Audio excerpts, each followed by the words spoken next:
un estudio relacionado con la guerra espiritual y al tema le he colocado como título: ¿Cómo contrarrestar el poder de Satanás? Entonces yo los invito a que abramos nuestras Biblias en la carta a los Efesios capítulo 6, versículo 10 al 18. Dice así la Escritura: en el nombre del Padre, del Hijo y bajo la divina dirección del Espíritu Santo. Por lo demás, hermanos míos, fortaleceos en el Señor y en el poder de su fuerza, vestidos de toda la armadura de Dios, para que podáis estar firmes contra las acechanzas del diablo. Porque no tenemos lucha contra sangre y carne, sino contra principados, contra potestades, contra los gobernadores de las tinieblas de este siglo, contra huestes espirituales de maldad en las regiones celestes. Por tanto, tomad toda la armadura de Dios, para que podáis resistir en el día malo, y habiendo acabado todo, estad firmes. Estad pues firmes, ceñidos vuestros lomos con la verdad, y vestidos con la coraza de justicia, y calzados los pies con el apresto del Evangelio de la paz. Sobre todo, tomad el escudo de la fe, con que podáis apagar todos los dardos de fuego del maligno, y tomad el yelmo de la salvación y la espada del Espíritu, que es la palabra de Dios, orando en todo tiempo con toda oración y súplica en el Espíritu, y velando en ello con toda perseverancia y súplica por todos los santos. La gloria es para la palabra del Señor. Amén.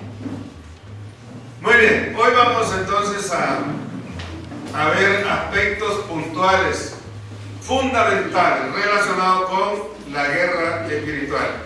Esta iglesia, hermanos, y la iglesia del Señor en general, es una iglesia que está llamada a ser guerrera, a hacer guerra espiritual a nivel local, regional, nacional y mundial. Y está llamada a hacer guerra espiritual precisamente porque somos hijos de Jehová de los ejércitos, somos hijos del varón de guerra que es nuestro Dios.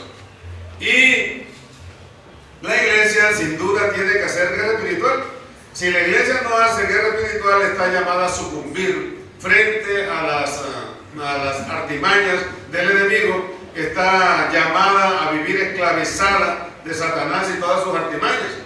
Entonces la iglesia sin duda tiene que ser una iglesia guerrera, gústele o no le guste a algunas personas. Yo sé de antemano que hay ministros concretamente y creyentes que son enemigos de la guerra espiritual. Pero la iglesia del Señor tiene que ser guerrera. No hay otra manera de lograr que la iglesia del Señor sea una iglesia poderosa, gloriosa, victoriosa, triunfante en todo lugar. Entonces vamos inicialmente a ver lo relacionado con la armadura de Dios, así lo llama la Biblia, la armadura de Dios. Sabemos por las Escrituras, hermanos, que inicialmente el Señor Jesucristo junto con los apóstoles hicieron uso de 4 puntos estratégicos para llevar el Evangelio adelante. Esos puntos se concretan a 4 cosas, como decía: al ayuno, a la vigilia, a escudriñar las Escrituras y a la oración. Son 4 puntos específicos que el Señor Jesucristo usó, y fueron 4 puntos que usó la iglesia primitiva durante los 3 primeros siglos, porque a estos 4 puntos adicionalmente el Espíritu Santo le reveló al apóstol Pablo que debía escribir concretamente a los Efesios, y lógicamente con destino a toda la iglesia de Jesucristo, aspectos relacionados con la armadura de Dios que tienen que ver con la guerra espiritual. La armadura de Dios, adicionada a esos 4 puntos que hablé, o que mencionamos antes, como son la oración, el ayuno, el escudriñamiento de las Escrituras y la vigilia, esos 4 puntos llevaron a que la iglesia durante los 3 primeros siglos fuera una iglesia realmente muy poderosa, una iglesia arrolladora, una iglesia triunfante, una iglesia que vino finalmente a sufrir un trastorno bastante serio y por casi 1700 años cuando cuando surge la Iglesia Católica Romana, empezando el siglo IV de nuestra era. Pero durante los 3 primeros siglos la iglesia fue muy poderosa, precisamente porque siempre echó mano de la guerra espiritual. Así que hoy vamos a ver estos aspectos relacionados con la armadura de Dios. En primer lugar, dice la Escritura en el versículo 10 del capítulo 6 de la carta a los Efesios que leímos antes, dice, por lo demás, hermanos, fortaleceos en el Señor y en el poder de su fuerza. Fortalecerse en el Señor significa declarar o consiste en declarar lo que Jesucristo es. Declarar que Él es el Señor de señores, que es Rey de reyes, que a Él ha sido dada toda potestad en el cielo y en la tierra, que le ha sido dado un nombre que es sobre todo nombre. Todas esas cosas. Cuando declaramos esto, nos estamos fortaleciendo en el Señor. Y dice luego la Escritura, y que debemos también fortalecernos en el poder, en la fuerza del Señor. ¿Y cuál es el poder de Dios? Pues el Espíritu Santo. Sabemos que de las tres personas de la Trinidad, el poder de Dios reposa concretamente en el Espíritu Santo. Por eso Cristo dijo antes ya después de resucitado, que se aparece a los apóstoles, les dice, recibiréis poder cuando haya venido sobre vosotros el Espíritu Santo. Y me seréis testigos en Jerusalén, en Judea, en Samaria y hasta lo último de la tierra.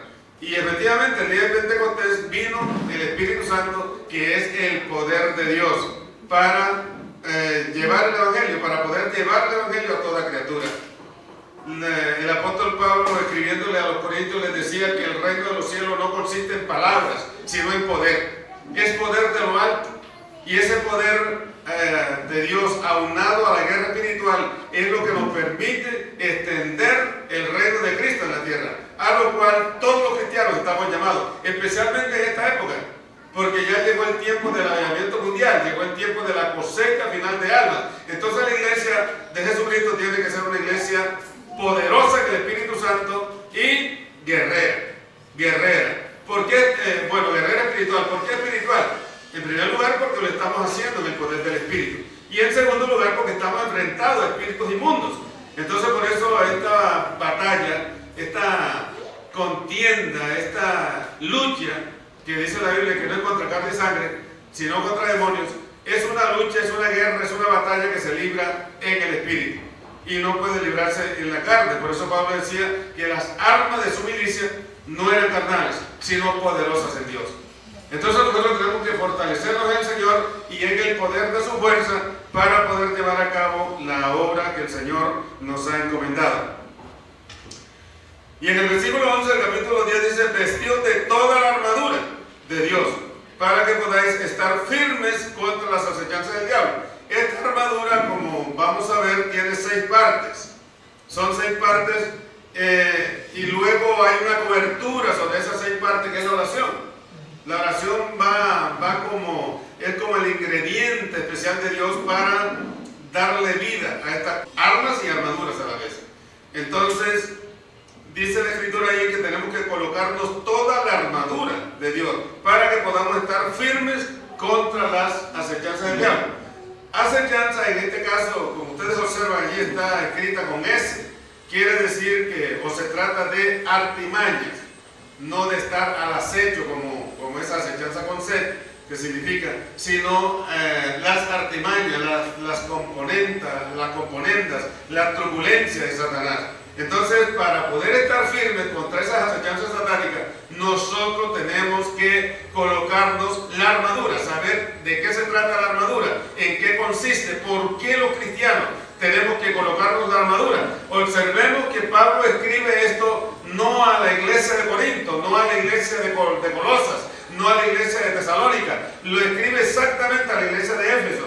¿Por qué? Porque a Pablo le tocó durante prácticamente año y medio, le tocó confrontar y enfrentar en Éfeso una batalla espiritual contra una diosa que supuestamente era muy famosa, una diosa que supuestamente no, era efectivamente famosa en toda Asia. Prácticamente toda Asia consultaba a esa diosa. Y obviamente pues consultaba a los demonios, porque la Biblia dice que la idolatría es culto a los demonios. A través de esa diosa llamada Diana, entonces toda Asia consultaba y le rendía culto a esa diosa, tanto como hoy en día, ¿no? Hoy hay muchas diosas a las cuales se le rinde culto, especialmente a a María, que no es la madre de Jesús, o lógicamente esa diosa que le rinde culto no es la madre de Jesús, porque la madre de Jesús nunca aceptó culto personal de ninguna clase hacia ella, por lo menos mientras estuvo en vida, tampoco después de muerta. Los apóstoles nunca le rindieron culto a ella porque sería elevarla a la categoría de diosa, y ella nunca tuvo esa pretensión de desplazar a Dios en cuanto al culto, porque dice la Escritura que solamente a Dios se debe adorar. De manera que a María la elevaron a la categoría de diosa y la pusieron al nivel de la diosa Diana, de la diosa Astoret, de la diosa Venus y tantas diosas. Pero sin duda, la diosa María, que adora el común de la iglesia popular, no es la madre de Jesús, no es esa María santa, pura, casta, que fue escogida por Dios como instrumento para traer a su hijo a esta tierra, sino que la diosa que inventaron luego, o que inventó luego la religión popular, era precisamente la María desconocida por las Escrituras, pero era una María ideada por ellos para colocarla al nivel de la diosa Diana. Entonces la diosa Diana era consultada por todo Asia, y cuando Pablo llega a Asia, le toca enfrentar ese principado, porque era un principado. Eso no era cualquier clase de demonios, era un principado. Y como principado, al apóstol Pablo le tocó luchar fuerte y abiertamente durante 18 meses para destronar ese principado. Por eso él escribe esa carta a los efesios y les anota al final de la carta que ellos deberían involucrarse en la guerra espiritual y saber de qué se trataba la guerra espiritual. Sin duda, si ellos se descuidaban, ese culto idolátrico a esa diosa iba a tomar ventaja, iba a tomar terreno nuevamente sobre los efesios, un principado que Pablo logró prácticamente echar al piso, porque el mismo Demetrio que era negociante con las estatuas de Diana, logró levantar una revuelta popular en contra de Pablo y de los apóstoles que para esa época estaban en Éfeso, y de los creyentes, porque Pablo anunciaba públicamente que no son dioses lo que se hace con las manos. Entonces lo que él quería era que Éfeso se volviera del culto a Diana al culto al único Dios verdadero, al Dios de la Biblia. Amén. Eso era lo que Pablo pretendía, y en cierta forma lo logró. Luego el versículo 12 del mismo capítulo dice: porque no tenemos lucha contra sangre y carne, sino contra principados, contra potestades, contra los gobernadores de las tinieblas de este siglo, contra huestes espirituales de maldad en las regiones celestes. Cuando dice la Biblia aquí que no tenemos lucha, quiere decir no tenemos guerra, no tenemos batalla contra personas de carne y hueso, sino contra espíritus inmundos. Es contra espíritus inmundos. De ahí la necesidad de mantenerlos en comunión con el Espíritu Santo. Una persona que, siendo evangélica, no tenga comunión con el Espíritu Santo, no esté llena del Espíritu de Dios, sin duda no puede enfrentar a los demonios, no puede confrontar espiritualmente a los demonios, porque esta guerra es espiritual, esta guerra es en el Espíritu. Pablo dice: no tenemos lucha contra carne y sangre, no es contra personas de carne y hueso, es contra espíritus inmundos que operan obviamente a través de las personas o a través de algunas situaciones o circunstancias especiales. Y dice ahí el versículo dice: huestes espirituales de maldad en las regiones celestes. La palabra hueste quiere decir demonios en batalla. Son espíritus inmundos que son guerreros, así como el Dios de la gloria tiene ángeles guerreros, también Satanás tiene demonios guerreros. Son demonios que se encargan específicamente de eso, de guerrear contra los ángeles de Dios y de tratar de implementar su sistema también a nivel mundial, combatiendo el reino de Cristo. Son guerreros. Obviamente que dentro del reino satánico, como dice aquí en la Escritura, hay rango, ¿no? Hay rango, hay príncipes, hay gobernadores, hay potestades y hay huestes espirituales de maldad. Estos demonios son diferentes a los demonios que común y corriente uno observa que dañan a las personas, como demonios, por ejemplo, de homicidio, demonios de accidentalidad, demonios de pereza, de odio, de mentira, de engaño, de fornicación, de adulterio, demonios de tanta clase que hay demonios de ira, demonios de suicidio, bueno, en fin, muchos demonios, de lesbianismo, de homosexualismo, son demonios. Pero esos demonios normalmente no son guerreros. Hay huestes espirituales de maldad en las regiones celestes específicamente para hacer guerra contra el reino de Dios y contra los ángeles de Dios, lógicamente.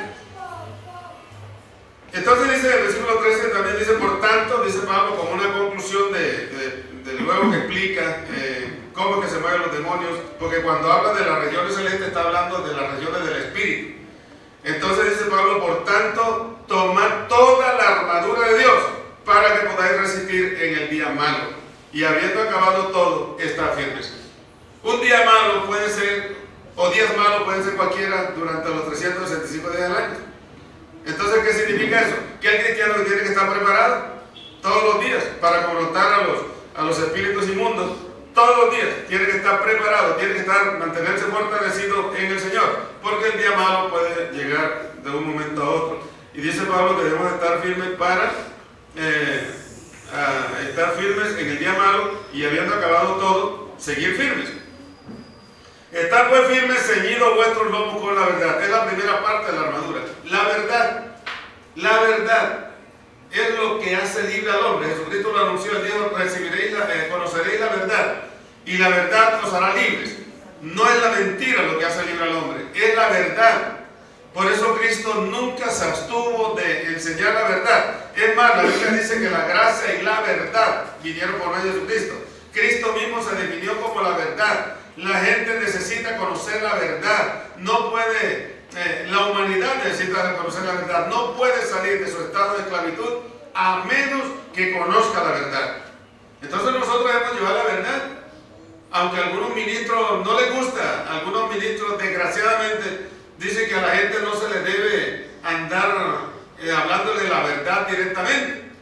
Que si son idólatras, que no se les debe hablar en contra de su idolatría. Que si están cometiendo cualquier otro tipo de pecado, que no es correcto hablarle directamente de ese pecado, sino que sencillamente se les debe hablar de Cristo y que se conviertan a Cristo. Y según ellos esto es suficiente. ¿Se imagina usted que Pablo hubiera llegado a los Efesios y le hubiera dicho, pues, sigan adorando a Diana, eso no hay problema? De todas maneras, pues es su diosa. Lo importante es que reciban a Cristo, pero no interesa que sigan adorando a su diosa Diana. No interesa, no se vayan a ofender, yo no tengo nada contra su diosa. No, no fue así. Pablo llegó en el poder del Espíritu y llegó enseñando de una vez que no son dioses lo que se hace con las manos. Y obviamente su confrontación fue directa a la diosa Diana, hasta el punto de destronar todo culto a esa diosa en todo Asia. Entonces, ¿cómo la gente va a ser libre si no se le enseña la verdad? La otra vez un pastor temblaba porque yo supuestamente le iba a hablar a una prima que está yendo a una secta y le iba a hablar en contra de esa doctrina, y ese pastor temblaba porque yo de pronto iba a ser muy directo con su prima. Pero ¿cómo hace uno para sacar a una persona de las doctrinas de demonios, de esas enseñanzas diabólicas inmundas? ¿Cómo hace uno para sacarla de ese error si no le enseña la verdad? Hay que enseñarle la verdad. Sin duda es la manera. Por eso la primera arma o primera armadura de la armadura de Dios es precisamente la verdad. Por lo que es la manera de llevar a la gente a que sea libre, la verdad. Luego dice, y vestidos con la coraza de justicia. Nosotros estamos llamados a llevar la justicia de Dios a las naciones. Amén, hermano. La justicia de Jesucristo. Estamos llamados a llevar la justicia de Jesucristo a todas las naciones. Él es el justo. Él pagó un precio muy grande por la humanidad. Derramó su sangre por todos los hombres, por toda la humanidad. Entonces nosotros tenemos que ir y decirles que hay un Salvador. Miren, hermano, cuando nosotros predicamos la palabra y la gente se convierte, cuando echamos fuera demonios, cuando oramos por los enfermos y se sanan, estamos llevando la justicia de Dios a la gente. Estamos aplicando la justicia de Dios. Por eso la segunda arma es la justicia. Pero cuando un evangélico no está dispuesto ni a predicar la palabra, ni a orar por los enfermos, ni a echar fuera demonios, y que esto lo debe hacer toda la iglesia, porque esto no es un privilegio para ciertas personas, es para toda la iglesia. Por eso Cristo dijo, estas señales seguirán a los que creen. En mi nombre hablarán nuevas lenguas, tomarán las manos serpientes y no le harán daño, echarán fuera demonios, sobre los enfermos pondrán sus manos y sanarán. Esto es para toda la iglesia. Esto no es para ciertas personas, sin desconocer lógicamente que hay dones específicos de sanidades y don de milagros. Pero la iglesia del Señor está llamada a colocarse la coraza de justicia. Cuando nos vestimos de esa coraza, estamos listos para que la gente conozca la justicia de Dios. Amén. Amén. También dice la Escritura, en el versículo 14, están pues firmes, ceñidos, el versículo 15 dice, y calzados los pies con el apresto del Evangelio de la paz. Calzados los pies con el apresto del Evangelio de la paz. ¿Qué nos permiten los pies? Pues los pies nos permiten movilizarnos. Entonces el Señor lo que quiere o da a entender aquí y enseña aquí es que todos debemos estar listos para que en el momento en que Dios nos lo pida, en el momento en que Dios nos lo exija, estar listos para ir y llevar las buenas nuevas de salvación a todo lugar. Entonces el creyente debe tener sus pies calzados con el apresto del Evangelio de la paz. ¿Y por qué de la paz? Porque la palabra de Dios es lo único capaz de llevar la paz verdadera a todo lugar de la tierra. La paz. Cristo dijo, mi paz os dejo, mi paz os doy. Yo no la doy como el mundo la da, dijo el Señor Jesucristo. Y la paz de Dios es la que debe reinar en toda la tierra, que no la vemos ahora. Ahora hay muchos lugares donde están en guerra abierta los unos contra los otros. Es más, a veces hasta a nivel de hogar, encuentra uno guerra a nivel de hogar, a nivel de iglesia hay guerra. Pero el Señor quiere es que reine su paz, que reine la paz de Dios en todo lugar. Por eso el creyente debe estar con sus pies calzados con la apresto del Evangelio de la paz, porque es la manera de que la gente viva en armonía, que viva en comunión, en fraternidad, los creyentes particularmente. Luego el versículo 16 dice, sobre todo tomad el escudo de la fe, con que podáis apagar todos los dardos de fuego del maligno. Hermano, cuando nosotros llegamos a Cristo, llegamos por fe. Recibimos de Dios el don de la fe.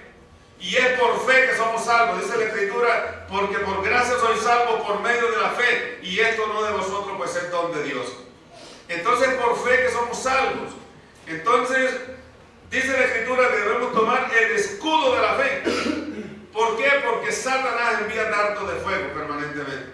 Dardos cuyo propósito es apartar de la fe al creyente. Esos son los propósitos de los dardos.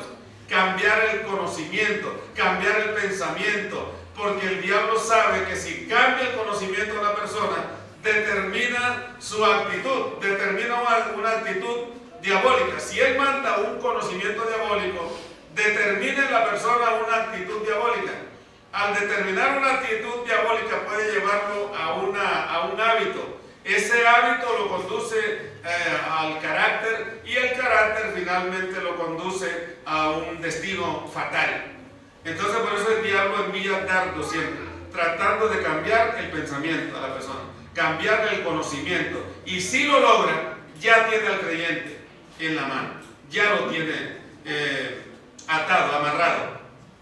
Y entonces por eso la Biblia dice que debemos tomar el escudo de la fe, con el cual poder apagar todos los dardos de fuego del maligno. Entonces nosotros, fundamentados en la fe, fundamentados en la verdadera doctrina, que es lo que está en juego hoy, porque hoy vemos que hay apostasía por todas partes, hay gente apostatando de la fe verdadera, de la fe genuina, se está apartando de la palabra del Señor, que es el mismo Jesucristo, porque la doctrina de Dios es Cristo. Entonces hay mucha gente que está apostatando hoy en día, pero el creyente debe estar firme en la fe.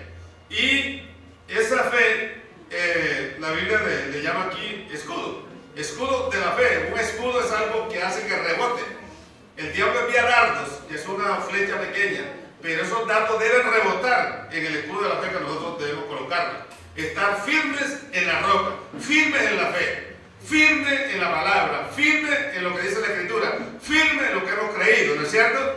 Porque pueden venir dardos de toda clase de falsa doctrina, doctrinas de demonios por todas partes, pero nosotros, si estamos fundamentados en la palabra, ningún viento de doctrina falsa y mentirosa nos podrá mover. Porque, entre otras cosas, para poder llegar al cielo, hay que estar firme en la doctrina. Otro Juan a sus destinatarios les decía que si alguno iba a ellos y no llevaba la doctrina de Cristo, que no lo recibieran en casa. Y ni siquiera le podían decir bienvenidos para que no participaran de sus pecados. Entonces, la doctrina es fundamental. Y Pablo, escribiéndole a Timoteo, le decía: cuídate de ti y de la doctrina, porque haciendo esto te salvarás a ti y salvarás a los que te oyeren. O sea que el fundamento de Dios está en la doctrina. La doctrina que es el mismo Cristo. La doctrina que el Señor Jesucristo vino a enseñar. Porque la palabra es la doctrina y la palabra es Cristo. Amén. Amén. También dice la Escritura que el versículo 17 dice: tomad el yelmo de la salvación y la espada del Espíritu, que es la palabra de Dios. Entonces el yelmo significa que yo tengo que tener la certeza, la seguridad de que en Cristo tengo salvación, que soy salvo en Cristo, que no hay otro nombre dado a los hombres en el cual yo pueda ser salvo sino en el nombre de Jesús. No hay otro nombre. Lamentamos que haya tanta gente a nivel mundial siguiendo un falso Dios o falsas diosas mentirosas, falsos dioses, porque no hay sino un Salvador, Jesucristo el Señor, solamente Él. No hay otro nombre dado a los hombres bajo el cielo que podemos ser salvos. Jesucristo mismo dijo: yo soy el camino y la verdad y la vida, nadie viene al Padre sino por mí. Entonces Jesucristo, el único por medio del cual podemos llegar al cielo, es el único Salvador. Entonces, si el cristiano tiene colocado el yelmo de la salvación, está seguro de su salvación. Como decía Pablo: yo sé en quién he creído. Cuando el creyente se ha colocado el yelmo de la salvación, está seguro de su salvación, pues fácilmente puede llevar el evangelio para persuadir a otras personas de que busquen también su salvación, que es en Cristo Jesús. Y dice: y tomar la espada del Espíritu, que es la palabra de Dios. El creyente tiene que estar fundamentado en la palabra. Decía el apóstol Pablo, escribiendo a los Colosenses, le decía que la palabra de Dios abunde en vuestros corazones. La palabra de Dios tiene que abundar en nosotros. La palabra de Dios tiene que abundar en cada creyente. Tenemos que ser escudriñadores de las Escrituras. Porque ¿cómo le vamos a hablar palabra de Dios a la gente si nosotros desconocemos la palabra? ¿Cómo sabemos nosotros o cómo vamos a hablar a la gente de la Biblia si desconocemos la Biblia? Si desconocemos las Escrituras. Jesucristo confrontó al diablo diciéndole en 3 ocasiones: escrito está. ¿Cómo vamos nosotros a decirle a la gente escrito está si no sabemos qué es lo que está escrito? Entonces nosotros tenemos que escudriñar las Escrituras y tenerla como espada, porque dice la misma Biblia, dice que la palabra de Dios es como espada de 2 filos. Es una espada muy cortante. Entonces esa espada debe estar lista en nuestra boca para combatir precisamente toda mentira del diablo y todo engaño satánico a través de la palabra. Es con la palabra que resistimos al diablo y todo su sistema. Entonces, por eso dice la Escritura que nosotros debemos tomar la espada del Espíritu, que es la palabra de Dios. Es la palabra de Dios. El Espíritu actúa cuando damos la palabra. Nosotros necesitamos que el Espíritu se mueva en nosotros y a través de nosotros. Pero el Espíritu de Dios no puede pelear por nosotros, no puede actuar, no puede ejercer una labor específica y fructífera, a menos que nosotros le demos la palabra de Dios, porque esa es su espada, es con lo que el Espíritu pelea. El Espíritu Santo no pelea con palabra humana, el Espíritu Santo pelea, entre comillas, con palabra de Dios, o guerrea, porque él es guerrero, lógicamente. El Espíritu Santo guerrea con la palabra de Dios. Esa es su espada. Orando en todo tiempo. No dice orando día por medio, u orando cada semana, u orando cada mes. Dice orando en todo tiempo, con toda oración y súplica en el Espíritu. En el Espíritu. Y velando en ello con toda perseverancia y súplica por todos los santos. Entonces, orar en el Espíritu significa que yo tengo que ser guiado a la oración, a oraciones que nacen en el corazón de Dios. Aquellas oraciones que nacen en el corazón de Dios y por el Espíritu yo recibo la revelación sobre qué debo orar, entonces esas son oraciones en el Espíritu. Por eso dice la Biblia, ¿qué hemos de pedir como conviene? No lo sabemos, pero el Espíritu intercede por nosotros con gemidos indecibles. Las oraciones hechas en el Espíritu son las que el Espíritu Santo inspira, porque han nacido del corazón de Dios el Padre, o el corazón de Jesucristo. Entonces el Espíritu Santo nos suministra el tema, nos da el tema sobre el cual orar, o los temas sobre los cuales orar, y se produce entonces lo que se denomina aquí la oración en el Espíritu, de la cual habla Judas también en el versículo 20, la carta de Judas. En el versículo 20 dice también que debemos orar en el Espíritu. Y dice la Escritura aquí que debemos orar con perseverancia y súplica por todos los santos. Cuando oramos por todos los santos, estamos extendiendo una cobertura especial de protección.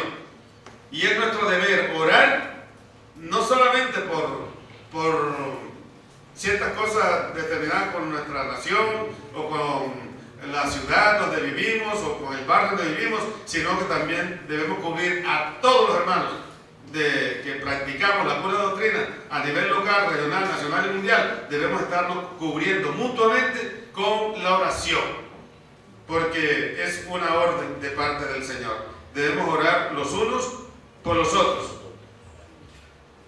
Muy bien, esto es lo que tiene que ver con la armadura de Dios. Cuando el Señor Jesucristo, antes de ascender al cielo, dio la comisión a la iglesia de ir y predicar el Evangelio a toda la Escritura, pues se entendía en ese momento que debíamos hacer uso de las 4 estrategias: oración, ayuno, escudriñamiento de las Escrituras y la vigilia, que Jesús no solamente las practicó, sino que las enseñó. Y luego, ya aderezado con la armadura de Dios que años después el Espíritu Santo le inspira a Pablo, pues ahora la predicación del Evangelio se volvió más arrolladora, más eficaz todavía. Pero el Señor dio la comisión a toda la iglesia. ¿Por qué comisión? Y tradicionalmente se ha conocido con el nombre de comisión, no con el nombre de misión, sino de comisión. ¿Por qué? Porque el Señor prometió ir con nosotros y estar con nosotros todos los días. Eso es lo que dice la Escritura. Dice en el Evangelio de San Mateo, capítulo 28, versículo 20.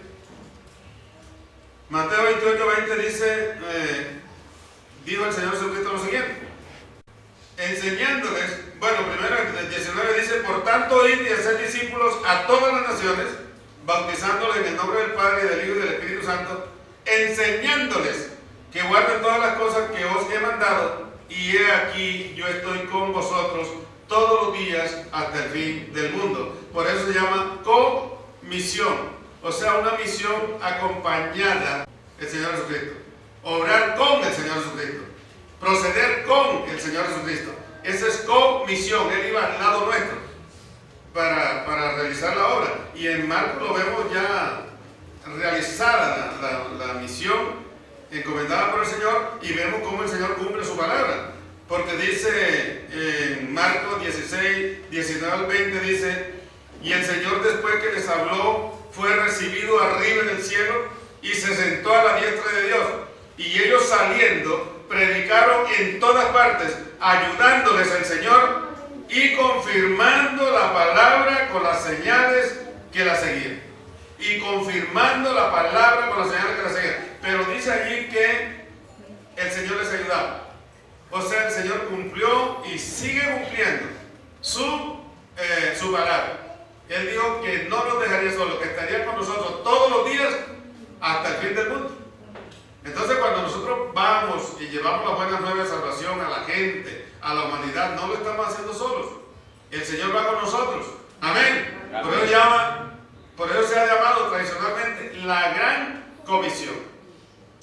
Entonces, decía que el Señor inicialmente habló inicialmente practicó las 4 estrategias que hablamos, luego la armadura del cristiano, pero para esta época ha revelado aspectos que tienen que ver con los niveles de la guerra espiritual, y también nos ha hablado de una serie de estrategias que nosotros debemos usar como iglesia para desatar las vidas, desatar la iglesia, desatar barrios, naciones, pueblos, veredas. El Señor nos ha dado estrategias. Entonces, tomar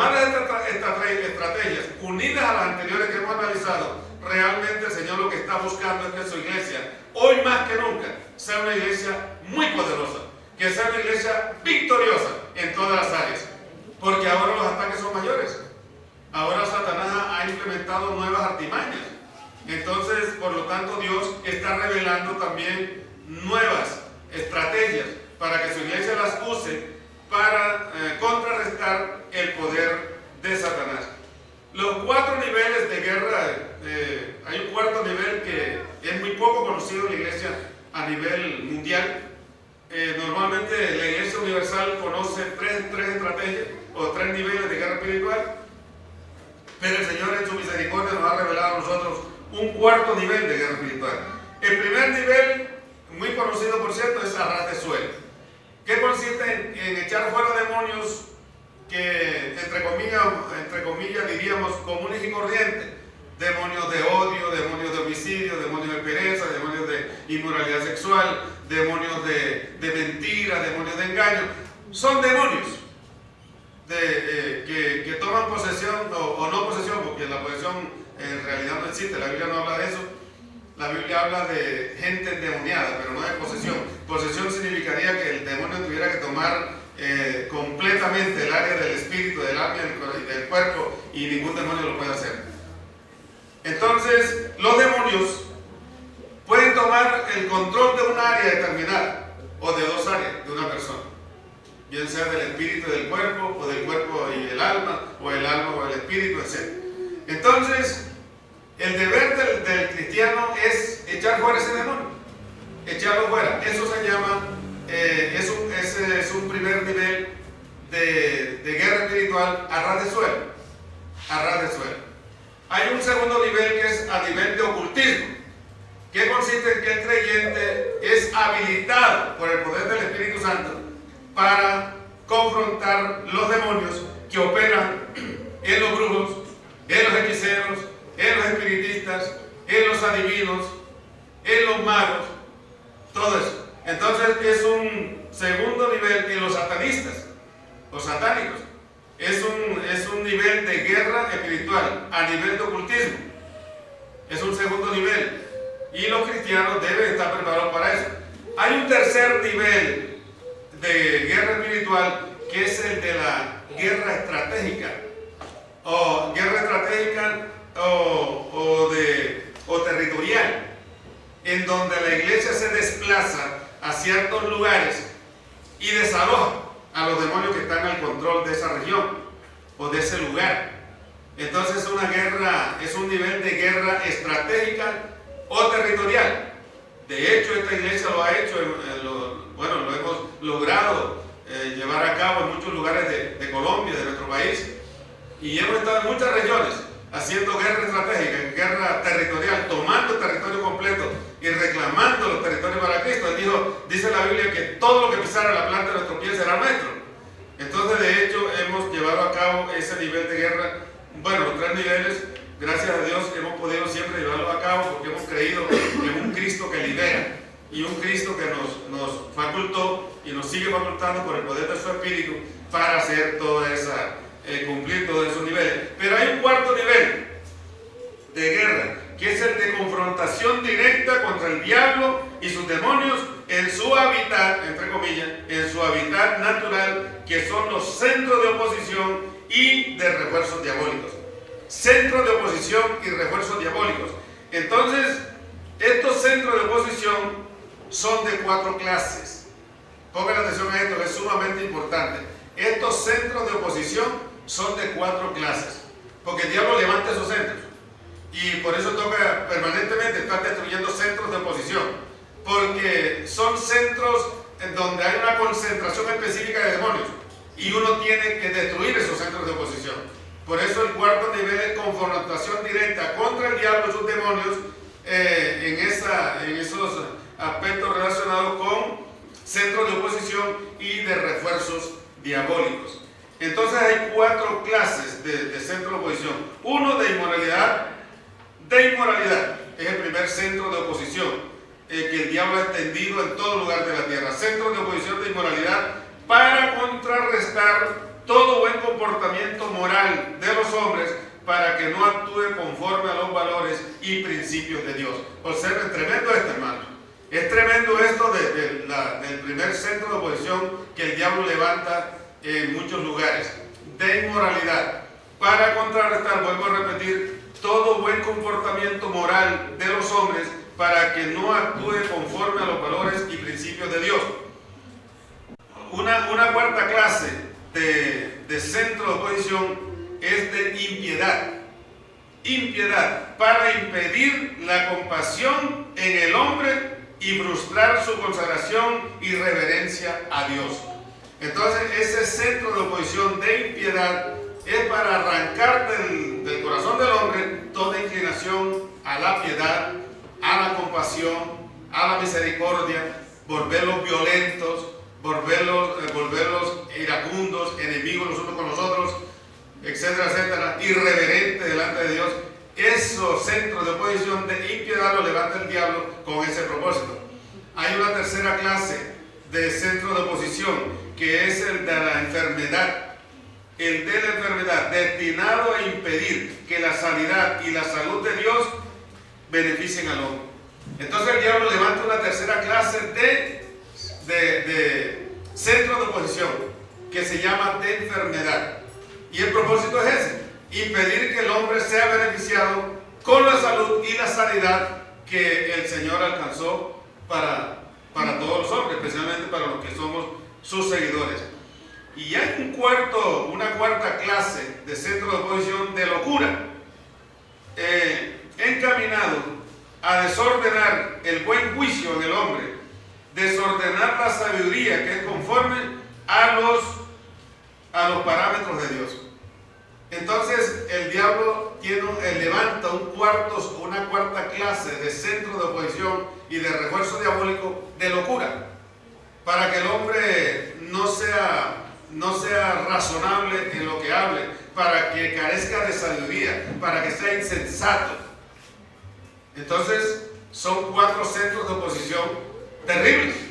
Estas son revelaciones que el Señor ha dado para estos tiempos, hermano. Son revelaciones y que nosotros debemos tenerlo muy en cuenta, porque la voluntad del Señor es que nosotros ejerzamos guerra espiritual para destruir estos centros de oposición y refuerzos diabólicos. Antes de entrar a ver cómo destruir estas cosas y cómo hacerle guerra hasta acabar desmantelar todo sistema satánico en la tierra, debemos anotar que, y también esto nos lo reveló el Señor para la gloria de su nombre, que al frente de cada centro de oposición que el diablo levanta hay un hombre fuerte. Al frente de cada centro de oposición que el diablo levanta y de refuerzo diabólico, hay un hombre fuerte encargado de que ese centro de oposición surta su efecto. Ese hombre fuerte, a su vez, está reforzado por una cantidad de demonios, por legiones de demonios. Cada hombre fuerte está reforzado por legiones de demonios. Entonces, Jesucristo habló del hombre fuerte, porque a este hombre fuerte hay que atarlo, ¿no? Este hombre fuerte que está al frente de cada centro de oposición y de refuerzo diabólico, hay que atarlo junto con todos los demonios que lo refuerzan para poderle arrebatar el botín. A ver, hermano, para poderle arrebatar el botín. Jesucristo habló específicamente de eso. Vamos a Lucas 11, 21 al 22. Evangelio de San Lucas 11, 21 al 22 dice la Escritura: cuando el hombre fuerte armado, dijo el Señor Jesucristo, guarda su palacio, en paz está lo que posee. Pero cuando viene otro más fuerte que él y le vence, le quita todas sus armas en que confiaba y reparte el botín. Entonces, y luego el Señor Jesucristo dijo: el que no es conmigo contra mí es, y el que conmigo no recoge desparrama. Entonces, sin duda, la guerra espiritual es para toda la iglesia, porque es con Jesucristo que recogemos, ¿no es cierto? Amén. Es con Jesucristo que recogemos, y el que con Él no recoge desparrama. Toda persona que, siendo cristiana, bien sea en el área secular o bien sea que tenga un ministerio específico, que sea enemiga de la guerra espiritual, es amiga de Satanás. está de mano tomada con Satanás, está a favor de Satanás. Satanás sabe perfectamente y suficientemente que si la iglesia no ejerce guerra espiritual contra su sistema diabólico, él va a poder reinar a su antojo. Pero cuando la iglesia se levanta en guerra espiritual contra el diablo y sus demonios, entonces sin duda el reino de las tinieblas tiembla. Pero si al ser un creyente enemigo de la guerra espiritual, pues está a favor de Satanás. Porque el primer interesado en que no se haga guerra espiritual es el diablo. ¿No es cierto? El primer interesado en que no se haga guerra espiritual es el diablo. Mientras que Dios lo que desea, el varón de guerra, Jehová de los ejércitos, lo que desea es que su iglesia sea una iglesia guerrera. Que sea una iglesia una iglesia violenta contra el diablo y sus demonios. Porque dice la Escritura, el reino de los cielos se hace violencia y los violentos lo arrebatan. Entonces el Señor nos decía, ustedes tienen que ser mansos y humildes delante de Dios y de los hombres, pero violentos contra el diablo y sus demonios y contra su sistema. Amén, hermano. Porque el reino de los cielos hace violencia desde Juan el Bautista y los violentos lo arrebatan. Entonces esto con violencia, el diablo no entiende nada a la buena. Al diablo no se le puede rogar que suelte las almas a la buena. Al diablo no se le puede pedir el favor.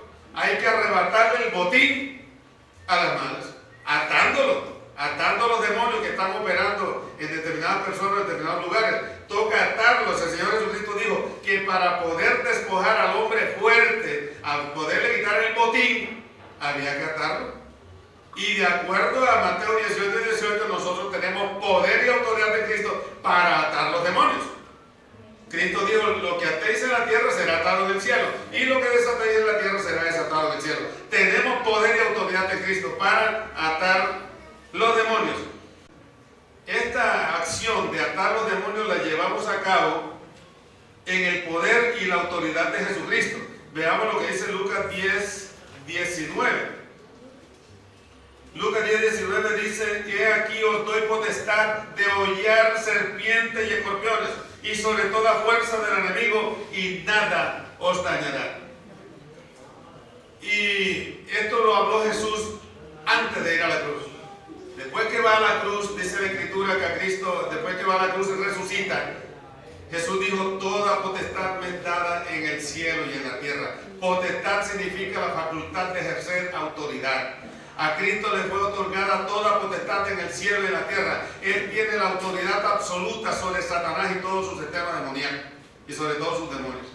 Autoridad total, porque toda potestad le fue dada a Cristo en el cielo y en la tierra. Y cuando nosotros vamos y echamos fuera los demonios y confrontamos el reino de Satanás, lo estamos haciendo en el poder y la autoridad de Jesucristo. Amén. Que es un poder y una autoridad absolutos en toda la tierra y en todo el universo. Entonces ese es el poder y la autoridad de Jesucristo que nosotros hacemos esta guerra espiritual. Por eso que ninguno de nosotros debe temer, porque no lo estamos haciendo en nuestras fuerzas. Amén, hermanos. Amén. No lo estamos haciendo en nuestra fuerza, lo estamos haciendo en el poder y la autoridad de Jesucristo. La Biblia dice que no es con espada ni con ejército, es con el Santo Espíritu de Dios. Y ya decíamos que en el Espíritu de Dios reside el poder de Dios. Vamos a ver también Efesios capítulo 1, versículos 15 al 23. O sea, cuando estamos haciendo guerra espiritual, debemos tener presente quién es Cristo. ¿Quién es Cristo y quiénes somos nosotros en Cristo? Porque si el creyente no tiene presente quién es en Cristo y quién es Cristo delante de Satanás y los demonios y delante de los hombres, pues nos queda difícil llevar a cabo una guerra espiritual eficaz. En Efesios 1, versículos 15 al 23 dice lo siguiente: por esta causa también yo, habiendo oído de vuestra fe en el Señor Jesús y de vuestro amor para con todos los santos, no ceso de dar gracias por vosotros, haciendo memoria de vosotros en mis oraciones, para que el Dios de nuestro Señor Jesucristo, el Padre de gloria, os dé espíritu de sabiduría y de revelación en el conocimiento de Él. Necesitamos revelación para conocer al Señor. Las revelaciones de Él nunca terminan. Alumbrando los ojos de vuestro entendimiento, para que sepáis cuál es la esperanza a que Él os ha llamado, y cuál es la riqueza de la gloria de su herencia en los santos, y cuál la supereminente grandeza de su poder para con nosotros los que creemos, según la operación del poder de su fuerza.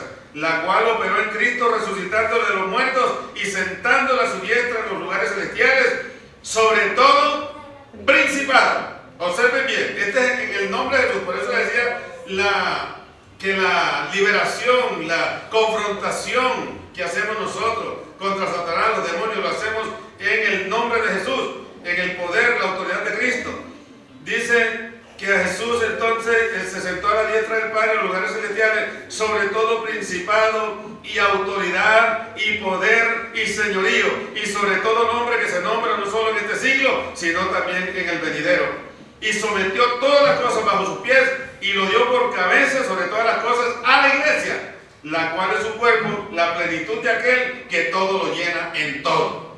Entonces Jesucristo ha delegado a nosotros como iglesia su poder y su autoridad para poder extender las estacas del reino de Dios en la tierra, extender las estacas del reino de Cristo. Pero esto es con guerra espiritual. Esto no es con súplicas al diablo, ni con buenos, ni pidiéndole favor a Satanás. Esto es con guerra espiritual. Y también la carta a los Filipenses, capítulo 2, versículos 3 al 11, dice la Escritura: nada hagáis por contienda o por vanagloria, antes bien con humildad, estimando cada uno a los demás como superiores a él mismo, no mirando cada uno por lo suyo propio, sino cada cual también por lo de los otros. Haya pues en vosotros este sentir que hubo también en Cristo Jesús, el cual siendo en forma de Dios no estimó el ser igual a Dios como cosa que aferrarse, sino que se despojó a sí mismo, tomando forma de siervo, hecho semejante a los hombres, y estando en la condición de hombre, se humilló a sí mismo, haciéndose obediente hasta la muerte y muerte de cruz, por lo cual Dios también le exaltó hasta lo sumo, o sea, hasta lo máximo, y le dio un nombre que es sobre todo nombre. Aleluya. Le dio un nombre que es sobre todo nombre, para que en el nombre de Jesús se doble toda rodilla de los que están en los cielos y en la tierra y debajo de la tierra, y toda lengua confiese que Jesucristo es el Señor, para gloria de Dios Padre. Así que Jesucristo es Señor del cielo y de la tierra, y Satanás y todos los demonios tienen que doblar rodillas delante de él, así como todos los hombres y todos los santos, porque dice la Biblia que los que están en los cielos deben doblar rodillas también delante de él. Entonces Jesucristo es Señor de señores y Rey de reyes. Amén. Es Señor de señores y Rey de reyes, y en el nombre de Jesús los demonios tienen que someter. Así que cuando nosotros vamos y hacemos guerra espiritual, no vamos solos, vamos con el Señor Jesucristo y en su poder, en su autoridad y en el poder del Espíritu Santo. Entonces es por eso que nosotros tenemos garantizada la victoria al 100%. Sea bendito el nombre del Señor. Amén. Tan pronto hemos atado al hombre fuerte y sus demonios de refuerzo, y haberle dado orden a los ángeles guerreros de Dios, debemos darle orden a los ángeles guerreros de Dios que los conduzcan al lugar determinado por Dios para que vayan atados allá. O sea, atamos el hombre fuerte, atamos los demonios que lo refuerzan, y a la vez activamos la presencia de ángeles guerreros. Le damos orden, porque no podemos dar orden a los ángeles en el nombre del Señor. Damos orden a esos ángeles que son ministradores, están con nosotros para ayudarnos. Damos orden a los ángeles guerreros que conduzcan a esos demonios que ya han sido atados, que los conduzcan al lugar donde Dios determine llevarlos en ese momento. Entonces, así vamos limpiando muchos lugares de la presencia demoníaca. No es suficiente atarlos, toca ordenar que los ángeles guerreros de Dios los conduzcan al lugar donde Dios determine enviarlos, y se van atados. Y alguien diría, bueno, ¿y por qué no entonces no atamos y por aquí y por allá, y atamos demonios aquí y por allá? Lo que pasa es que los demonios toca atarlos en el lugar donde específicamente el Señor muestra que hay que hacerlo. Además son millares y millares y millares y millares de demonios. Demonios de toda clase. Hay tantos demonios en la tierra que cuando el día que Cristo murió, dice que el lugar donde fue crucificado hubo tinieblas. Ahí dice que en toda la tierra, o sea, lo estaban observando con tinieblas. ¿Qué fue lo que sucedió? Que los demonios se concentraron a celebrar la presunta muerte. O sea, bueno, presunta en el sentido de que ellos no sabían que Cristo resucitaba, porque Cristo murió realmente, ¿no? Él experimentó la muerte con nosotros. Pero se concentraron allí porque ellos daban por muerto a Jesús. Y efectivamente estaba muerto. Lo que ellos no sabían era que se iba a levantar el tercer día. Se iba a levantar. Y el lugar donde Cristo fue crucificado había luz. El único lugar, los demás eran tinieblas. Por la concentración de demonios que concurrieron a celebrar, según ellos, la muerte para siempre del Hijo de Dios. Pero Cristo se levantó al tercer día y es aquí que vive por los siglos de los siglos. Amén. Aleluya. Sea bendito su nombre para siempre. Ahora,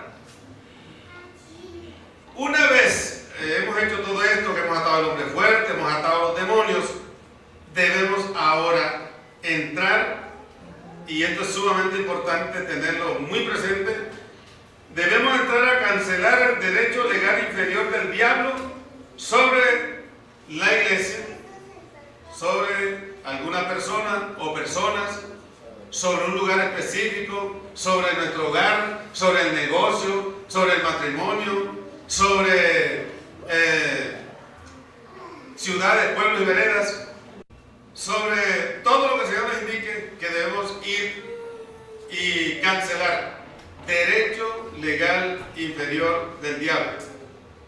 Ese derecho legal inferior del diablo se produce porque la persona ha abierto puertas o portillo al diablo y el diablo ha logrado infiltrarse allí y produce ataduras, produce influencias, produce hechos realmente encaminados a destruir, porque él vino a matar, a robar y a destruir. Entonces, lo primero que nosotros debemos hacer para libertar a una persona, un lugar, una situación específica, es cancelar el derecho legal inferior de los demonios sobre esa persona. Por ejemplo, usted desea ministrar liberación a un vecino que no quiere saber nada del Señor, a un amigo, a un familiar. Lo primero que tiene que hacer es cancelar el derecho legal inferior del diablo sobre esa persona. Y ya ahí empieza la liberación de esa persona. Y esto con el ánimo luego de ir y hablarle de Cristo, ¿no? Pero primero tiene que libertarla de la carga de Satanás. Tiene que libertarla. Mire, cuando dice la Biblia, cuando Cristo quería ir a cierto lugar, enviaba a los apóstoles adelante, a los discípulos, los enviaba de dos en dos, dice, a todo lugar a donde él había de ir. ¿Y qué encargo llevaba? Llevaba el encargo de orar, de hacer guerra. Llevaba el encargo de orar por esa persona, en ese pueblo, en esa vereda, en ese lugar. Cuando llegaba, cuando Cristo llegaba era ya a recoger el botín. Pero él mandaba delante, de dos en dos, a los discípulos, para que fueran de lugar en lugar a donde él había de ir. Cuando cancelamos el derecho legal inferior, debemos declarar que Jesucristo es Señor del cielo y de la tierra, y que su sangre preciosa fue derramada en beneficio de toda la humanidad. Entonces le decimos al diablo, te vas de esta persona en el nombre de Jesús, porque Cristo también murió por esa persona. Cristo derramó su sangre por toda la humanidad. Así que te vas y a partir de hoy declaro cancelado el derecho legal inferior tuyo sobre esta vida. Amén. Amén. Y ahí empezamos ya a libertar a las personas. O puede ser sobre su matrimonio, o puede ser sobre su negocio, o puede ser sobre el barrio donde vive o sobre la ciudad. Cancelo el derecho legal inferior del diablo sobre esta situación, o sobre este aspecto, sobre esta persona. Y usted tiene autoridad y poder en Cristo para hacerlo. Amén. Amén. Segundo, bueno, antes de pasar al siguiente punto, leamos lo que dice la Biblia en cuanto a que Cristo murió por toda la humanidad, porque es bueno tenerlo presente. Esto está en 1 Juan 2, 1 al 2. Primera carta de Juan, capítulo 2, versículo 1 al 2, dice: hijitos míos, estas cosas os escribo para que no pequéis. Y si alguno hubiere pecado, abogado tenemos para con el Padre, a Jesucristo el justo. Y Él es la propiciación por nuestros pecados, y no solamente por los nuestros, sino también por los de todo el mundo. Cristo fue presentado como propiciación no solo por los pecados de la iglesia, sino por los pecados de toda la humanidad. Y eso se lo tenemos que enrostrar a Satanás. A Satanás tenemos que darle a conocer o hacerle saber que nosotros sabemos, que nosotros conocemos cuál es la verdad, que nosotros sabemos que Cristo murió por toda la humanidad. Y que ese derecho legal que él alega sobre determinada persona, sobre determinada situación o sobre determinado territorio, lo podemos cancelar en el nombre de Jesús. porque el beneficio de Cristo fue para toda la humanidad. Ahora sí veamos el segundo aspecto. Tan pronto cancelamos el derecho legal inferior del diablo, debemos proceder a cubrir a la persona con la sangre de Cristo. Debemos proceder a cubrir a la persona con la sangre de Cristo, o a la iglesia, o su matrimonio, o el negocio, o el barrio, o la ciudad, la vereda, la región, la ciudad, la nación. Debemos proceder a cubrirlo con la sangre de Cristo. Porque donde la sangre de Cristo es aplicada, y recordemos que Cristo es el Cordero de Dios, donde la sangre de Cristo es aplicada, los demonios no pueden estar, se tienen que ir. Eso tenemos que hacerlo en fe. En fe. Recuerden que cuando Dios estableció la Pascua, allá en capítulo 12 del Éxodo, del libro de Éxodo, ordenó que la sangre fuera aplicada en los dinteles de las puertas y en las puertas. La sangre fuera aplicada. Y dice que el ángel destructor, cuando veía la sangre aplicada, pasaba de largo. De igual manera, hermano, Jesucristo es el Cordero de Dios. La sangre de Cristo podemos aplicarla en fe a personas inconversas, por ejemplo, a las cuales nosotros vamos a hablarle de Cristo, o a un barrio, o a un lugar donde vamos a evangelizar. Entonces aplicamos la sangre del Cordero de Dios a esas personas para luego ir y hablarles de Cristo. En tercer lugar, debemos proceder a atar los demonios que se encontraban influenciando a esa persona, o esa iglesia, o ese barrio, o esa ciudad, o ese matrimonio. Debemos empezar a atar, o debemos proceder a atar los demonios que estaban influenciando allí. Ya se ató el hombre fuerte y los demonios que lo regozaban, pero ahora puede haber otro tipo de demonios que están mandando dardos, que están influenciando. Entonces debemos proceder. Tan pronto aplicamos la sangre del Cordero a esa persona, o a ese lugar, o ese sitio, esa situación, entonces proceder a atar los demonios que estaban influenciando. En cuarto lugar, debemos entregar a esa persona, esa situación, ese barrio, esa iglesia, por lo que estemos orando, debemos entregarlo al control del Espíritu Santo. Debemos entregarlo al control del Espíritu Santo. Si se trata de una persona, obviamente el Espíritu Santo a partir de ese momento empezará a redarguir de pecado a esa persona. ¿Sí ven, hermano, cómo el Señor nos facilita las cosas para alcanzar el mundo para Cristo, para alcanzar las naciones? Estas son revelaciones que ha dado para que, por eso esta enseñanza aspiramos llevarla a YouTube y que sea consultada por toda la iglesia a nivel universal. Porque estas pautas que el Señor está dando, que entre otras cosas están especificadas en el libro que el Señor nos permitió escribir, que se llama el Manual del Avivamiento Mundial. Estas pautas son para toda la iglesia, son para toda la iglesia, y debemos llevarla a cabo en todo lugar, que debemos entregarlo al control del Espíritu Santo. Es con ese propósito, es con esa meta, de que el Espíritu Santo haga presencia allí, para que los demonios no tengan base para seguir influenciando, acercarse a esa persona, a ese lugar, de acuerdo a por lo cual estamos orando. En quinto lugar, producidos estos cuatro aspectos anteriores, estos cuatro hechos, debemos levantar un sitio alrededor de la persona, o del lugar, o de la iglesia, de lo que esté tratando de alcanzar para Cristo. El barrio, la ciudad, la región. Debemos levantar un sitio, o un vallado, o una cerca, un cerco alrededor. Entonces, cuando montamos ese sitio, cuando montamos ese baluarte para proteger a esa persona, a ese lugar, pues lo hacemos en el nombre del Señor. Y por ser en el nombre del Señor, los demonios tienen que respetar este cerco que estamos colocando alrededor de esa persona.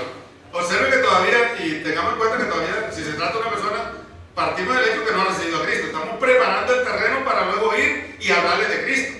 O si se trata de una región, si se trata de un barrio, un lugar, una ciudad donde vamos a ir a predicar. Entonces estamos preparando el terreno. Y entonces hasta allí, hasta el quinto punto, nosotros simplemente estamos constituyendo un sitio, un cerco, estamos cercando el lugar o a la persona en el nombre del Señor. Le estamos colocando un sitio. Y en sexto lugar, aplicamos el derecho legal superior de Jesucristo sobre la persona. Derecho legal superior de Jesucristo. Lo aplicamos sobre esa persona, lo aplicamos sobre ese matrimonio, lo aplicamos sobre ese barrio, sobre esa ciudad, sobre esa vereda, sobre ese negocio. Aplicamos el derecho legal superior de Jesucristo. Y ahora el terreno está bien abonada, para que finalmente las cosas se den a la manera de Dios. Que se den. Y todo esto tenemos que hacerlo en el poder del Espíritu Santo y en amor y en fe. ¿Cierto? Porque se trata de edificar la iglesia de Cristo. La iglesia de Cristo descansa sobre 3 pilares, que es el amor, la santidad y la unidad. Porque para poder llevar a cabo todas estas cosas se requiere de eso. Se requiere que tengamos presente que la iglesia tiene que ser edificada en el amor. Que tiene que como resultado de ser edificada en el amor, entonces tiene que haber unidad en la iglesia o unanimidad, y tiene que haber sin duda lo de la santidad. Porque Cristo va a venir por una iglesia santa, sin mancha y sin arruga. Y la iglesia de estos tiempos tiene que ser una iglesia santa, sin mancha y sin arruga. Tiene que ser una iglesia pujante, gloriosa, victoriosa. Dios desea mostrar su gloria en todo lugar. Amén. Y la iglesia tiene que prepararse para eso, para ser portadora de la presencia, del poder y de la gloria de Dios en todo lugar. Porque el tabernáculo de David tiene que ser restaurado en cada uno de nosotros. Y en el tabernáculo de David lo que encontramos es la presencia de Dios. Y un sistema de adoración impresionante. El cristiano tiene que levantar un altar en su corazón, ser un adorador de Dios de la gloria, para que la presencia de Él esté allí. Al estar la presencia de Dios en nosotros, la gente verá el poder de Dios manifestado. Y al ver el poder de Dios manifestado en nosotros, experimentará la gloria de Dios en nosotros, que es lo que Dios quiere hacer en estos tiempos. Por eso Él manda y ordena a su pueblo que alcancemos la estatura, la imagen de Cristo, de acuerdo a Romanos 8:29. Dice que hemos sido predestinados a alcanzar la imagen de Cristo. Nosotros, todos los creyentes, debemos ser portadores de esa imagen, ser portadores de la gloria de Dios para poder conquistar las naciones para Cristo. Amén. Amén. Y cumplidos esos 6 puntos, entonces viene la parte final de esa guerra que hicimos alrededor de esa persona, de esa iglesia, de ese matrimonio, de esa región, de esa ciudad, de ese pueblo. Entonces viene la parte séptima final, que es declarar cielos abiertos sobre esa persona o sobre ese lugar, etcétera, etcétera. Declarar cielos abiertos para que la bendición de Dios fluya. Y va a fluir, ¿sabe por qué? Porque lo primero que hicimos fue destruir los centros de oposición. Como no hay centros de oposición y como no hay centros de refuerzo diabólico, ahora fluye la bendición de Dios, fluye la unción de Dios, fluye el poder de Dios, porque hay cielos abiertos. Y nosotros podemos declarar cielos abiertos en el nombre del Señor. Amén. Amén. ¿No pudo Josué detener el sistema solar? Y aquí aclaro, porque seguramente mucha gente va a ver este video y va a decir, el pastor se equivocó. Sí es cierto que la Biblia dice que Josué, mediante la oración, detuvo el sol, pero el Señor nos aclaraba que si él hubiera detenido el sol, se hubiera producido un caos en el sistema solar. Que cuando Josué oró, lo que se detuvo fue el sistema solar. Todo el sistema, todos los planetas se pararon. El sol quedó en su sitio y todos los planetas quedaron en su sitio y no siguieron girando, porque se necesitaba que estuviera quieto el sistema solar durante casi todo un día, casi 24 horas, por la oración de un hombre.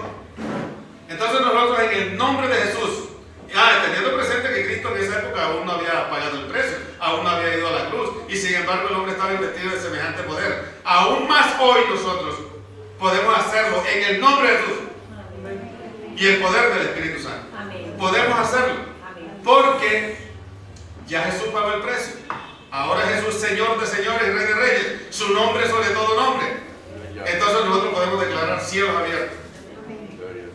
Mire, hermano, cuando usted declara cielos abiertos, que es el séptimo punto, declara cielos abiertos sobre una persona que usted quiere ganarla para Cristo, ya esa persona está a un pasito del reino de Dios.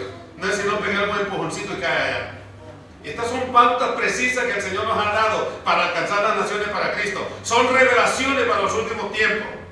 Hermano y hermana, si usted lo quiere recibir, gloria a Dios, y si no lo recibe, pues allá usted. Pero son revelaciones que el Señor está dando. Porque el Señor siempre ha sido así, nunca da revelaciones a un tiempo, ni a una sola persona, sino que la va dando progresivamente y la va dando a determinadas personas en el tiempo de Él.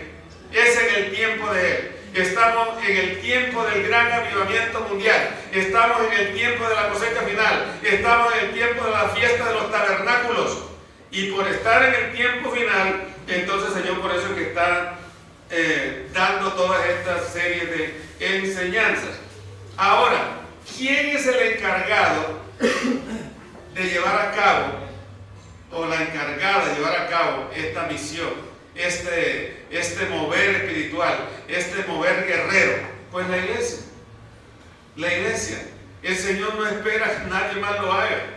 Él no puede apelar al mundo inconverso para que gane las naciones para Cristo. Él tiene que apelar a su cuerpo, a su iglesia. Entonces la iglesia del Señor, como decía, debe ser una iglesia gloriosa, poderosa, pujante, victoriosa. Amén, portadora de la gloria de Dios, una iglesia santa, sin mancha y sin arruga. Ahora algunos creyentes dicen, pero es que es muy difícil ser santo. Pues hermano, el Señor nos decía, hay dos grandes recursos para alcanzar la santidad. Primero, el poder del Espíritu Santo, de acuerdo a Romanos 8:14, que dice que por el Espíritu podemos vencer toda obra de la carne. Y en segundo lugar, la sangre de Jesucristo, de acuerdo a 1 Juan 1:7, que dice que la sangre de Cristo nos limpia de todo pecado. Y si Cristo pudo ser santo, con el poder del Espíritu Santo fue santo todo el tiempo, también nosotros podemos lograr. El Señor en ningún momento ordenaría que su iglesia fuera santa como Él, si el hombre no pudiera lograrlo con el poder del Espíritu Santo. O sea, en otras palabras, Dios nunca nos manda a hacer nada que nosotros no podamos cumplir con su ayuda. Lo que Dios nos manda a hacer, lo podemos lograr. Con su ayuda, lo podemos lograr. Si Él dice ser santo porque yo soy santo, es porque es así. Entonces la iglesia de Jesucristo tiene que ser santa, sin mancha y sin arruga. Esa iglesia es la llamada a llevar el gran avivamiento mundial, conquistar las naciones para Cristo mediante la guerra espiritual. Entonces, es así como podremos llevar adelante el verdadero avivamiento. Verdadero avivamiento, porque se está cometiendo un peligro terrible, llamando el avivamiento a lo que no es avivamiento en un 100%, porque avivamiento es restauración, y se está llamando avivamiento a la caída de la gente por el poder del Espíritu Santo, que la gente cae al piso, que la gente recibe un milagro, que la gente es liberada de demonios. Esos son parte del avivamiento, son una pequeña parte del avivamiento. El verdadero avivamiento es restauración en las 7 áreas inmanentes al hombre, como son el área del espíritu, el área del alma, el área del corazón, el área de la mente, el área de los dones y ministerios, el área física, para que el hombre no enferme de nada, y la restauración del área económica, o sea, restitución de los bienes. Los bienes, las riquezas de la tierra tienen que pasar a manos de la iglesia. Restaurada la iglesia en 7 áreas, está lista para el avivamiento mundial. Está lista para el avivamiento mundial. Así que Dios permita que no se siga cometiendo ese error de llamar avivamiento a lo que no es un avivamiento. Esas son manifestaciones de Dios en el poder del Espíritu. Son pequeñas partecitas, son pequeños atisbos, son pequeñas muestras de lo que es el gran avivamiento, el verdadero avivamiento. El verdadero avivamiento es restauración. Fijémonos en lo que encontramos en la Escritura. A Jesús lo seguían multitudes en la Biblia. Lo seguían multitudes. Y el día de Pentecostés, ¿cuántos había? Había 120. ¿Dónde estaba? ¿Qué se hizo esa multitud? Pues sencillamente que muchos de ellos no alcanzaron a ser restaurados. Y por eso no perseveraron en la fe. Ellos andaban detrás de los milagros, andaban detrás de la comida, porque el Señor les multiplicó los alimentos en 2 ocasiones, les dio de comer, andaban detrás de las liberaciones, pero no estaban interesados en alcanzar una vida restaurada. Entonces esas multitudes desaparecieron. El día de Pentecostés no había sido 120. Igual sucede hoy. Vemos muchas mega iglesias donde se ora por los enfermos se sanan, donde hay milagros y todo eso, y gracias a Dios por eso, y nosotros también creemos en eso. Practicamos aquí también la liberación, oramos por los enfermos, echamos fuera demonios y oramos por cualquier situación en el nombre de Jesús. Pero tenemos entendido y por revelación del Señor que el verdadero avivamiento es restauración en las 7 áreas. Y que es un peligro terrible llamar avivamiento a lo que no es avivamiento, porque se está en cierta forma entreteniendo a la gente y desviándola de la verdad que el Señor quiere dar a conocer en esta época, que es lo del verdadero avivamiento. Y mediante ese verdadero avivamiento, como alcanzaremos las naciones para Cristo, cuando veamos cumplido lo que dice el Señor en Joel, que dice que el Espíritu de Dios será derramado sobre toda la carne, y lo que encontramos en el libro de Habacuc y del libro de Isaías, donde dice que la tierra toda será llena del conocimiento de Dios, y la tierra toda será llena de la gloria de Dios, como las aguas cubren el mar. Así que nuestro llamado hoy lo hacemos desde Popayán, Colombia, para todo el universo, para todas las naciones del mundo. Nuestro llamado es que la iglesia nos preparemos en unanimidad para conquistar las naciones para Cristo, para la cual es indispensable que toda la iglesia se levante en guerra espiritual contra Satanás y sus demonios, basados en que Cristo dijo que las tinieblas no prevalecerían contra la luz y que las puertas del Hades no prevalecerían contra su iglesia. Que el Señor nos bendiga y nos ayude a llevar a cabo la gran comisión que hemos recibido de parte de nuestro Señor Jesucristo. Amén.